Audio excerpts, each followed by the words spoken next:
যে আপনার 8 দিনের কোর্স করছেন এবং পরিপূর্ণ মেহনত করছেন, এরকম একজন লোক যদি এখানে থাকেন, বলেন যে আমার 3,500 টাকা লস হয়েছে, আমি সবার সামনে ওয়াদা করছি যে আপনার টাকা আমি ফেরত দিব। এরকম কেউ আছেন এখানে? আমি এই কোর্সে আসার পূর্বে ভাবছিলাম যে 8 দিনে আসলে কি হয়। হ্যাঁ, তো আমি ভাবলাম যে আমি যেহেতু পূর্বে কখনো ইংলিশ কোর্স করি নাই, যে 8 দিন করি, এরপরে আরো যখন সুযোগ আসবে 1 মাস 3 মাস 6 মাস যখন সুযোগ আসবে করব। কিন্তু এখানে আসার পরে আমি সিদ্ধান্ত নিয়েছি যে আমি আর কখনো কোনো ইংলিশ কোর্স করব না।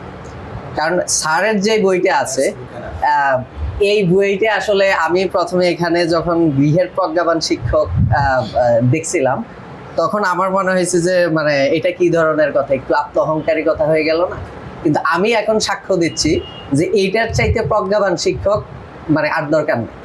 মানে আপনার যদি মানে নিজেকে আরো ডেভেলপ করতে চান, আত্ম উন্নয়ন করতে চান, মোটামুটি ইংরেজি বুঝতে চান, তাহলে এইটার মধ্যে আসলে আপনার যেই সমস্ত নিয়ম কানুনগুলো দেয়া আছে, স্যার যেই স্ট্রাকচারগুলো দিচ্ছেন, এগুলো যদি আপনি সুন্দরভাবে আত্মস্থ করেন, আমি সাক্ষ্য দিচ্ছি যে আপনার হচ্ছে আর কোনো শিক্ষকের প্রয়োজন হবে না।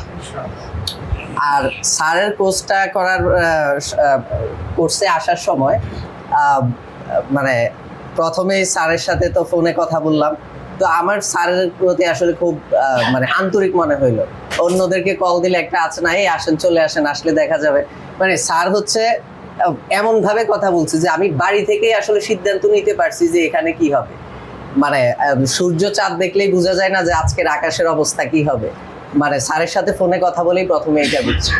আরেকটা বিষয় হচ্ছে যে স্যার মানে যেইভাবে আমাদেরকে মেহনত করাইছেন, আমি আসলে কত বছর পূর্বে কোন পরীক্ষায় এভাবে মেহনত করছি আমি বলতে পারবো না। স্যার আমরা তো সকালে ঘুমাতাম, স্যার বলছেন যে 7টা বাজে ক্লাস শুরু হবে, 10 মিনিট আগে এসে স্যার বসে থাকতো। এমন একদিনও নাই, এক ওয়াক্তও নাই যে স্যারের পূর্বে আমরা মসজিদ থেকে আসতে পারছি, স্যারের পূর্বে ঘুম থেকে উঠতে পারছি। মানে এইটা একটা আসলে মানে স্যারের গুণ আসলে বলা যায়। আর স্যার যখন ক্লাসে বসতেন, আমরা চাইতাম যে এত পড়াশোনা করছি, মাঝে মাঝে একটু গল্প টল্প করুক না, কিন্তু স্যারকে আমরা যত ওই দিকে নিয়ে যেতাম, স্যার চলে আসতো পড়ার দিকে। মানে স্যার হচ্ছে প্রয়োজনের ব্যতি রেখে স্যার আমার মনে হয় যে একটা শব্দ এখন পর্যন্ত ব্যবহার করেন নাই।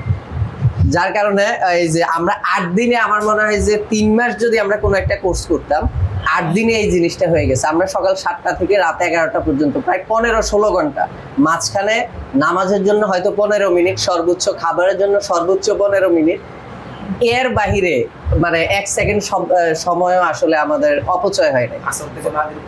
আসর থেকে মাগরিবের পরে আমরা স্যারকে একদিন অনুরোধ করছিলাম যে স্যার আজকে আসরের পরে আধা ঘন্টা একটু হেঁটে টেটে আসি শুক্রবার। স্যার বলছে যে হবে না। স্যার বলছে যে যারা যাবেন যান, আমি একলা এখানে একজন থাকলে আমি একজনকে পড়াবো। হ্যাঁ, এবং স্যার বলছে আমাদের যে অষ্টম দিন আমরা স্যারকে একটু অনুরোধ করছিলাম যে মাগরিবের আশেপাশে যদি একটু ছুটি দিয়ে দিতেন, আমাদের বাস ট্রেনের জন্য একটু সুবিধা হইতো। স্যার বলছে একজন থাকলে আমি একজনকে 11টা পর্যন্ত পড়াবো। তো আমি আসলে সবার উপস্থিতিতেই এখানে জানতে চাই যে আপনার 8 দিনের কোর্স করছেন এবং পরিপূর্ণ মেহনত করছেন, এরকম একজন লোক যদি এখানে থাকেন, বলেন যে আমার 3,500 টাকা লস হয়েছে, আমি সবার সামনে ওয়াদা করছি যে আপনার টাকা আমি ফেরত দিব। এরকম কেউ আছেন এখানে? থাকলে আমার সাথে যোগাযোগ করবেন। আপনি সর্বোচ্চ মেহনত করছেন, আপনার সাথী ভাইরা সাক্ষ্য দিবে। আর আপনি এতটুকু বলবেন সবার সামনে যে আমার এই, মানে সবার সামনে বলতে হবে না, আমার সামনে এসে বলবেন যে আপনার 3,500 টাকা লস হয়েছে, এই টাকা আমি দিব ইনশাল্লাহ।